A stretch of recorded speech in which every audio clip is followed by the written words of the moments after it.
Olá pessoal, sou Edemil Nobre em mais um vídeo espetacular para você, para mim, para todos nós. E hoje eu estou aqui para falar sobre a história dos computadores, a evolução dos computadores. Então, roda a vinheta.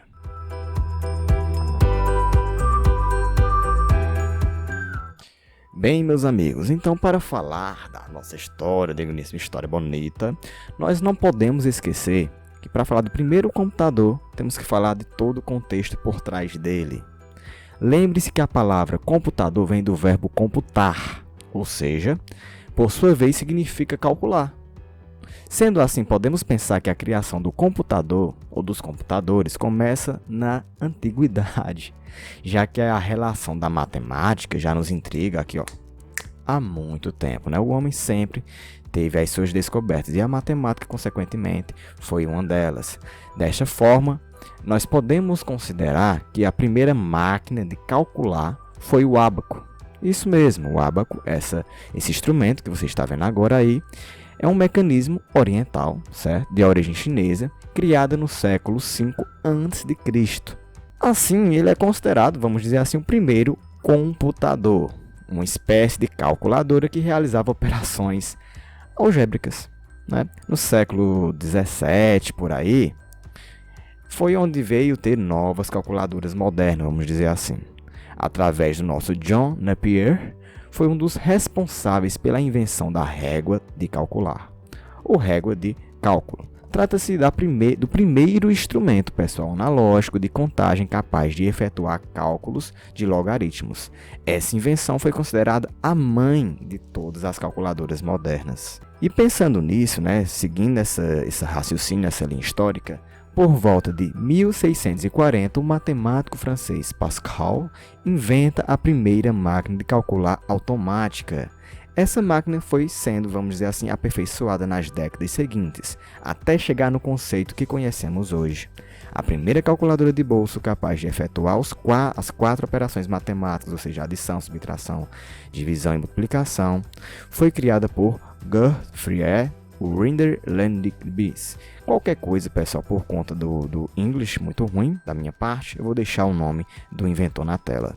Esse matemático alemão desenvolveu o primeiro sistema de numeração binário moderno que ficou conhecido como roda de Leibniz, certo? Vocês estão vendo a imagem da mesma, parece uma coisa de outro mundo, certo? De fato, é bem... A última coisa que isso parece é uma calculadora, mas era uma calculadora. E o interessante é que a primeira máquina, vamos dizer assim, mecanismo programável, foi introduzido pelo matemático francês Joseph Fourier. Tratava-se de um tipo de tear capaz de controlar a confecção de tecidos através de cartões perfurados, né? Se eu não estou enganado, isso também foi utilizado nos cartões de crédito, certo? Georges Boole, de 1815 a 1964, foi um dos fundadores, pessoal, da lógica matemática. Essa nossa área aqui da matemática, já perceberam que ela influenciou demais no mundo da informática. A matemática e a informática estão ligadas em tudo. Se tornou então, assim, continuando aqui nosso contexto histórico, uma poderosa ferramenta no projeto e estudo de circuitos elétricos e arquitetura de computadores. Olha só, interessante.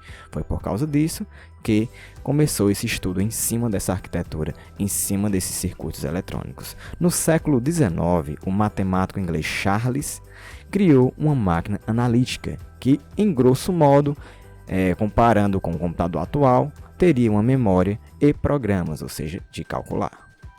Através destas invenções, alguns estudiosos o consideraram assim o pai da informática. Assim, os computadores foram cada vez mais incluindo vários tipos de matemática. Quando eu falo computadores, seriam as nossas calculadoras. Agora as calculadoras poderiam fazer adição, subtração, divisão, multiplicação, raiz quadrada, logaritmo e entre outros cálculos matemáticos também. E agora que você conheceu algum desses matemáticos, algum desses estudiosos, vamos para, de fato, a evolução dos computadores. Qual foi o primeiro computador, como foi criado e tudo mais. Primeira geração de computadores, de 1947 a 1959. Os mais populares, vamos dizer assim, da história do computador, foi o nosso querido ENIAC. Ele nasceu em 14 de fevereiro de 1946, há exatos 65 anos, mais ou menos aí, 60 e lascou, enfim. Os pesquisadores norte-americanos John Eckert e John Marshall, da Electronic Control Company, revelaram ao mundo o primeiro computador eletrônico digital de larga escala, também conhecido como Electronic Numeral Integration and Computer, que em um bom português quer dizer computador integrador numérico eletrônico, ou, para resumir logo todo esse contexto aí, ENIAC, para os mais íntimos, né? ENIAC foi assim o nome dado para este primeiro computador. Desenvolvido a pedido do Exército dos Estados Unidos para o seu laboratório de pesquisa balística. O ENIAC era um monstrengo de 30 toneladas de peso que ocupava uma área de 180 metros quadrados. Sua produção custou média de 500 mil na época, o que hoje representaria aproximadamente 6 milhões. Imagina você dar 6 milhões em um computador, né? Isso aí você tira a medida do peso, né? Vai se passando o tempo, a tecnologia avança, se torna cada vez melhor e, consequentemente, o custo-benefício também. Continuando aqui a nossa história, ele tinha 70 mil resistores e 18 mil válvulas de vácuo, que em funcionamento consumia aí seus 200 mil watts de energia, ou seja, consumia por uma cidade. Realmente, né, um consumo era extraordinário. Já o seu sistema operacional eram cartões perfurados operados por um time de funcionamento do Exército. Lembrando que eu expliquei na aula anterior que era sistema operacional. Se você não lembra, acesse aí o link anterior para lembrar. Voltando aqui para a explicação, esse sistema, como eu falei, ele tinha os cartões perfurados que quebrava a classificação como primeiro programadoras, né?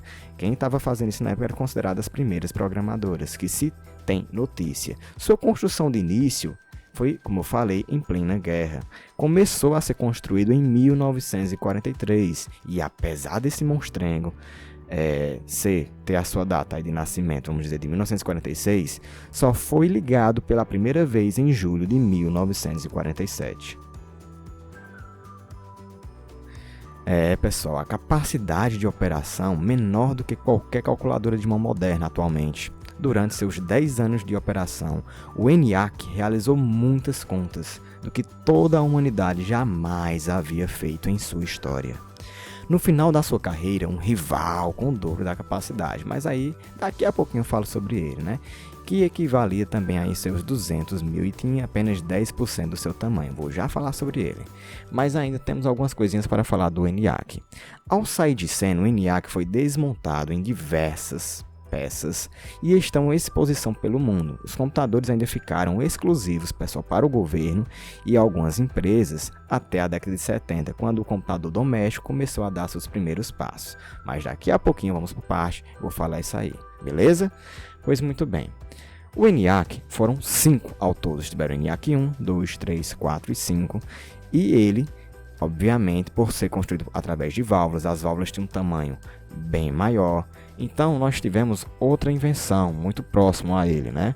O primeiro computador comercial de grande escala foi o nosso sucessor aqui do ENIAC, o nosso UNIVAC. O UNIVAC, ele foi construído em 1951 e era um programado, ajustado de cerca de 6 mil chaves e conectava-se com cabos, painéis, com entrada e saída de informação, certo? Ele tinha uma fita metálica de 1 por 2 polegadas de largura, 400 metros de comprimento ao todo. Eles venderam, pessoal, na época, 46 unidades, né, desse UNIVAC modelo número 1, que era normalmente acompanhado de um dispositivo integrador chamado Uniprint, que sozinho consumia 14 mil watts, ou seja, o consumo era bastante alto, só para realmente empresas mesmo. Outro foi o IBM 701, teve outros modelos também, certo? Em 1952 teve o avanço da fita plástica, mais rápido que a metálica, obviamente. A IBM 704 seria o avanço dessa continuidade aí do UNIVAC, com a capacidade fenomenal de armazenamento de 8.192 palavras a cada 36 bits, ambos da nossa marca IBM. E o interessante é que o Univac ele diminuiu bastante o tamanho do computador. Antes o ENIAC ele era praticamente uma residência, né? Tinha seus 30,5 metros de comprimento por 3 de altura. Era enorme, pessoal, era enorme, né? Então, para finalizar aqui o contexto da primeira geração, você tem a noção do quanto isso foi importante para todos nós, né? Ali foi o início dos primeiros passos da humanidade para o que nós temos hoje em dia. Tá ok? E começou, vamos dizer, aí de 1960, 1959, 60 para 1965. Não foi uma coisa muito alargante não, assim, de tempo, certo?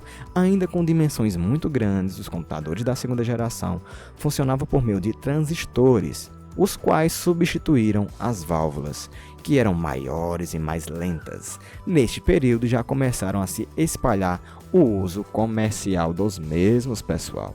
Pois é. Como eu falei anteriormente, né, com o Univac, consequentemente outros que vieram depois do ENIAC, eles diminuíram de tamanho e, consequentemente, se tornou comercial, só que era um comercial para empresas. Apenas os computadores da terceira geração, que foi de 1965 até 1975, ou seja, entre 10 anos depois aí, os computadores da terceira geração funcionavam por circuitos integrados. Esses substituíram os transistores e já apresentavam uma dimensão menor ainda e, obviamente, uma maior capacidade de processamento. Foi nesse período que os chips foram criados e utilizados nos computadores pessoais. Pois muito bem, esses computadores pessoais eles já tinham a aparência do que nós temos hoje: o monitor, o gabinete e o teclado. O mouse até então ainda não tinha sido inventado, beleza? Então nós temos aí, para fechar a terceira geração, um computador muito similar ao nosso atual. E esse computador ele não tinha interface gráfica. Você observa pelas imagens que ele só era uma tela preta com textos verdes ou até mesmo branco. Então ele era muito simples, mas era um avanço enorme para o período, né? E obviamente, como qualquer outra tecnologia que venha a ser inventada, é um passo de cada vez. E vamos então para a nossa quarta geração, de 1975 até os dias atuais. Com o desenvolvimento da tecnologia da informação, os computadores diminuíram de tamanho cada vez mais, aumentando a velocidade e a capacidade de processamento de dados. São incluídos microprocessadores com gastos cada vez menores de energia. Neste período, pessoal, mais precisamente a partir lá da década de 90, quase mais ou menos quando eu nasci em 93, há uma grande expansão de computadores pessoais. Ou seja, muitas pessoas no mundo inteiro começavam a ter computadores. Além disso, surgiram os softwares integrados a partir da virada do milênio. Começaram a surgir os computadores de mão, ou seja, os iPhones, iPads, tablets, que incluíam conexão móvel com navegação web, ou seja, a nossa digníssima internet, que será o conteúdo do nosso próximo vídeo. Alguns estudiosos preferem acrescentar a quinta geração de computadores como o aparecimento dos supercomputadores utilizados pelas grandes corporações como a NASA. Nessa geração é possível avaliar a evolução da tecnologia multimídia, da robótica, da internet e, consequentemente, de tudo que você já utiliza atualmente. Então, é de fato esplêndido, todo esse contexto histórico das gerações, da evolução dos computadores, que, se você parar para pensar, foi um dia desse, Da primeira geração para cá, aconteceu um dia desse, pessoal. Mas foi lá para 1946. Foi um dia desses, Muitas dessas profissões que existem hoje, dos equipamentos que você utilizava aí há 30, 40 anos atrás, a grande maioria das pessoas, inclusive aqui no Brasil principalmente, não tinha acesso. E a evolução, de fato, depois da quarta geração, foi imensurável. Questão de meses, de anos. Você já tem uma tecnologia nova, você tira pelo smartphone celular. Se comprar um hoje, o próximo ano já tem um muito mais avançado, às vezes por um valor mais acessível. Enfim, a tecnologia ela está num período de avanço rápido. Ou seja, nós estamos vivendo o futuro. Certo? Eu espero que você tenha gostado dessa aula. A próxima aula será sobre a história da internet e, consequentemente, ainda teremos a história da Apple, da Microsoft, dos seus criadores, Bill Gates, enfim. e entre outros nomes famosos, certo? Tudo nesse curso. Então, deixa aquele like. Se você não gostou, deixa o dislike, porque também ajuda, certo? Dando like ou dislike ajuda. Deixa um comentário construtivo e até o nosso próximo vídeo. Muito obrigado. Tchau, tchau. Fui.